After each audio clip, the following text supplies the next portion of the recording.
బయటకు వచ్చేసారు అంటున్నారు.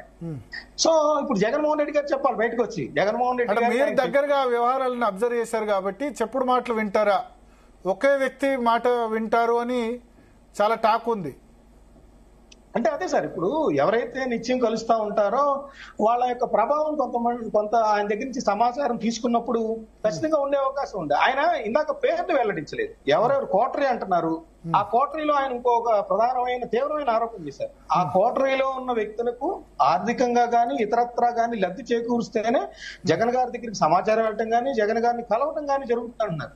అది చాలా తీవ్రమైన ఆరోపణ.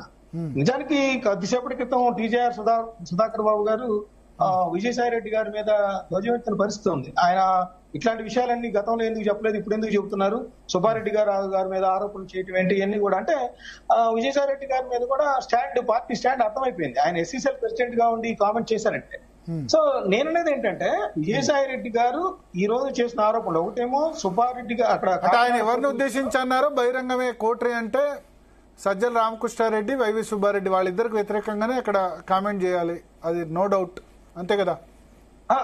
అప్పుడు అలానే అనుమానం వస్తాయి. అదే సార్ ఇప్పుడు అనేది ఏంటంటే నిజానికి విజయసాయి రెడ్డి గారు కూడా మేజర్ గా సజ్జల రామకృష్ణారెడ్డిని ఉద్దేశించి అన్నారు.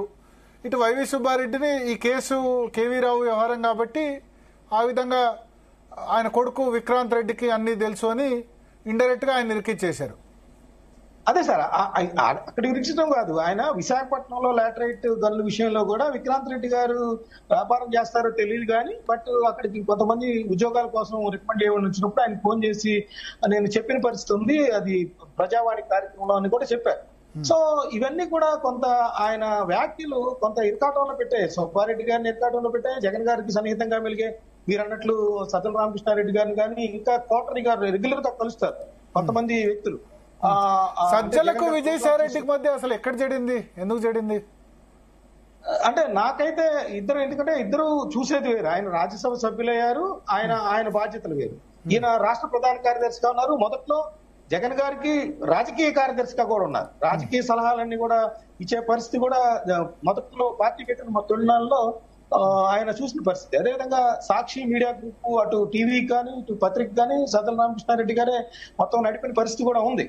సో వీళ్ళిద్దరికి మొదటి నుంచి కొంత పడద అనేది అయితే పార్టీలో నడుస్తా ఉంది. ఎవరి గ్రూపులు వాళ్ళు ఉన్నాయి. అయితే గ్రూపులను ఎక్కడ కూడా జగన్మోహన్ రెడ్డి గారు ఎంకరేజ్ చేయరు. ఎందుకంటే ఎవరు కూడా పలానా వాళ్ళ వల్ల నేను పదవులు ఇప్పించాను, పలానా వాళ్ళ వల్ల మంత్రి పదవులు వచ్చాయని చెప్పడానికి కూడా జగన్మోహన్ రెడ్డి గారు ఎక్కడ కూడా స్కోప్ ఇచ్చే పరిస్థితి లేదు పార్టీ. ఎందుకంటే ఆయన పార్టీ కార్యాలయం నుంచి ఆయన ఆదేశాలు ఇస్తేనే ఏ నిర్ణయం అయినా ఏ ప్రెస్ నోట్ అయినా వెలువడిద్ది అనేది తొలగించి ఉంది పార్టీలో. సో ఇక్కడ వాళ్ళిద్దరికి ఇంటర్నల్ క్రమక్రమంగా ముఖ్యమంత్రి అయిన తర్వాత సజ్జల ప్రాబల్యం పెరిగింది కదా. అంతకు ముందు వరకు విజయసాయి రెడ్డిని రిప్లేస్ చేశారు కదా.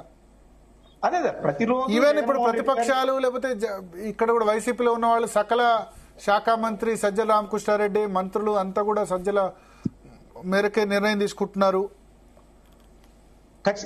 అని అన్నారు కదా. ఆయన అంటే వీళ్ళిద్దరి మధ్యలో ఎందుకు చెడింది? వీళ్ళిద్దరి మధ్య అంతకుముందు బానే ఉండేదా? 2014 నుంచి 19 మధ్య సజ్జల విజయసాయి రెడ్డి మధ్య బానే ఉండేదా? ఖచ్చితంగా అండి. ఎప్పుడైతే ప్రయారిటీస్ జగన్ గారి దగ్గర లభిస్తా ఉన్నాయో దాని వల్ల కూడా కొంత వైరుధ్యాలు ఏర్పడ్డాయి. అంటే అక్కడ ఆయనకి ఎక్కువ ప్రాధాన్యత లభిస్తుంది, నేను ఎక్కువ త్యాగాలు చేస్తున్నాను, నేను పార్టీకి సంబంధించి ఎంతో కృషి చేశాను, లేకపోతే ఢిల్లీ స్థాయిలో లాబింగ్ చేశాను, లేకపోతే 2019 ఎన్నికలప్పుడు కానీ 2014 ఎన్నికప్పుడు కానీ ఆర్థిక వ్యవహారాలు కూడా విజయసాయి రెడ్డి గారు మేనేజ్మెంట్ అంటే ఎన్నికల మేనేజ్మెంట్ కూడా ఆయన చేసిన పరిస్థితి కూడా ఉంది. సో ఇవన్నీ నేపథ్యంలో రోజు ఆయనకి ప్రాధాన్యత లభిస్తుంది, నాకు లభించట్లేదు అనే విధంగా కూడా కొంత గ్యాప్ పెరగడానికి కూడా అవకాశం ఏర్పడింది. దానిలో ఎటువంటి సందేహం లేదు. అయితే నేననేది ఏంటంటే ఇప్పుడు విజయసాయి రెడ్డి గారు ఇవన్నీ ఇంత ఏటుగా కేసుల్లో ఉన్నప్పుడు అసలు ఆయన కూడా జగన్మోహన్ రెడ్డి గారి తర్వాత ఆయనే నిర్ణయాధికారాలు ఉంటాయి, ఆయన చెప్పిన మాట జగన్ వింటారని ఆయన కూడా కోటరీలో మెంబర్ గా ఉన్నారు కొంతకాలం పాటు. మరి ఇప్పుడు కోటరీ నచ్చట్లేదా? అప్పుడు ఆయన కూడా కోటరీలో ఉన్నారు. ఆయన ఉన్నప్పుడు పరిస్థితి ఏంటి అనేది కూడా చెప్పాలి. ఇప్పుడు జగన్ గారే వీటికి అన్నిటికీ బయటకు వచ్చి సమాధానం చెప్పాలి. ఎందుకంటే జగన్ గారు ఇటీవల ప్రెస్ మీట్ పెట్టినప్పుడు విజయసాయి రెడ్డి గారి ప్రశ్న అడిగినప్పుడు కొంతమంది పార్టీ నుంచి ప్రలోభాలకు గురయ్యి వెళ్ళిపోతా ఉన్నారనేది కూడా కామెంట్ చేశారు. భయపడుతున్నారు, మళ్ళీ మనం అధికారంలోకి వస్తాం, అట్లా భయపడితే ఎట్లా అనేది కూడా కామెంట్ చేసిన పరిస్థితి. ఇప్పుడు విజయసాయి రెడ్డి గారు ఈ రోజు కౌంటర్ ఇచ్చారు, నేను ప్రలోభాలకు లొంగలేదు, పార్టీకి చిత్తశుద్ధితో నేను పార్టీ అభివృద్ధికి దోహదం చేశాను, నా మీద అట్లాంటి ప్రలోభాల కంటే భయం అనుకోవచ్చు కదా, కేసులు పెడుతుంది టీడీపీ అని చెప్పి మళ్ళీ జైలు పాలు కావాల్సి వస్తుంది. ఆల్రెడీ ఆయన మీద అఫిడవిట్ లో మనం ఆయన ఎన్నికల అఫిడవిట్ లో చూసినట్లయితే 21 కేసులు ఉన్నాయి. దానిలో ఈ కంపెనీలు సరే అంటే ఇప్పుడు ఆ కేసులన్నింటిలో బెయిల్ వచ్చింది. ఇప్పుడు మళ్ళీ కొత్త కేసు ఎదుర్కోవాలి, మళ్ళీ ఈ వయసులో జైలుకి వెళ్లాల్సి ఉంటుంది కదా. అదే సార్, ఇప్పుడు ఈ కేసుకు సంబంధించి ఆయన స్పష్టంగా ఒకటి చెప్పారు, నాకు ఈ కేసుతో ఎటువంటి సంబంధం లేదు, అదే నేను చెప్పొచ్చాను. అక్కడ సంబంధం లేదని చెప్తూనే వైవి సుబ్బారెడ్డి నిరికిచ్చారు కదా, వైవి సుబ్బారెడ్డి కొడుకు నిరికిచ్చారు కదా. అదే సార్, ఆయన అనేది ఏంటంటే వైవి సుబ్బారెడ్డి గారు అమెరికా వెళ్ళినప్పుడల్లా ఆయన ఇంట్లోనే ఆతిథ్యం పొందుతారు, ఆయన కుమారుడే విక్రాంత్ రెడ్డి. కాబట్టి వాళ్ళకి తెలిసి ఉంటాయి తప్పితే నాకు మా శరత్ చంద్రారెడ్డి గారు మా బంధువు కాబట్టి అనేది నేను ఆ వ్యాపారంలో ఎక్కడ జోక్యం చేసుకోను అనేది కూడా స్పష్టం చేస్తూ ఇప్పుడు విజయ్ మీరు అన్నట్టు సుబ్బారెడ్డి గారు కూడా బయటకు చెప్పాల్సిన ఒక దీనిలోకి డిఫెన్స్ లోకి నెట్టిన పరిస్థితి ఇక్కడ ఉంది. Okay okay. సో ఇదంతా టోటల్ గా చూస్తే జగన్మోహన్ రెడ్డి గారు రాబోయే కాలంలో దీని మీద స్పందిస్తారని నేను అనుకున్నాను. ఎందుకంటే జగన్మోహన్ రెడ్డి గారి వ్యక్తిత్వాన్ని ప్రశ్నించే విధంగా ఆయన చెప్పుడు మాటలు వింటారు, అది పార్టీకి భవిష్యత్తుకి చాలా ఇబ్బందికరంగా పరిణమిస్తుంది. ఆల్రెడీ బలహీనంగా ఉంది పార్టీ, 11 స్థానాలకు వచ్చింది పార్టీ. మీరు సూటిగా చెప్పండి, చెప్పుడు మాటలు విన్నారో వినలేదా? అంటే చెప్పుడు మాటలు అంటే ఆయనకు సన్నిహితంగా ఎవరైతే ఉంటారో వాళ్ళ దగ్గర సమాచారం తీసుకుంటారు, కానీ ఈ మాటలు ఏంటో అనేది విజయసాయి రెడ్డిని దూరం పెట్టకుండా పోతే పార్టీ పరిస్థితి బాగుండేదా ఇంకొంత? అంటే ఖచ్చితంగా అండి, అంటే జగన్మోహన్ రెడ్డి గారు దగ్గర అనేక అంశాలు ఉన్నాయి.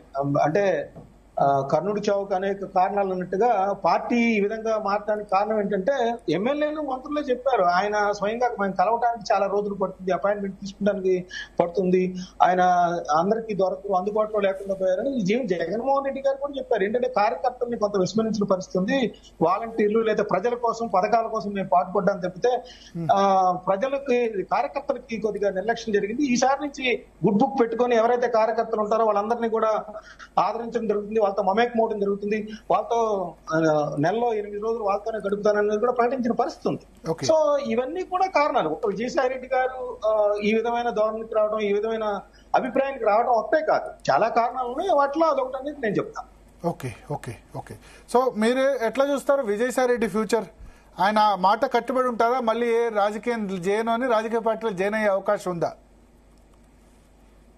అంటే ఆయన యాక్చువల్ గా జనవరి 20వ తారీఖు కామెంట్ చేసినప్పుడు ఆయన ఏమన్నారు, నేను ఇకపై రాజకీయాలు లేదు, ఓన్లీ వ్యవసాయం చేస్తాను. కానీ ఈ రోజు మళ్ళీ రాజకీయాల గురించి మాట్లాడిన పరిస్థితి ఉంది. పైగా జగన్మోహన్ రెడ్డి గారి మీద ఆరోపణలు చేశారు, భవిష్యత్తులో నేను ఏదైనా వాస్తవాలు చెప్పాల్సి వస్తే నా అవసరం ఉంటే మళ్ళీ చెప్తా అన్నారు. సో ఆయన దానికి ఎండ్ కార్డ్ పెట్టలేదు. సో భవిష్యత్తులో కొంత ఇవన్నీ కూడా ఆసక్తికరంగా మారే అవకాశాలు కనిపిస్తుంది. Okay okay, thank you Mastan గారు. సో మొత్తానికి స్పందన విజయసాయి రెడ్డి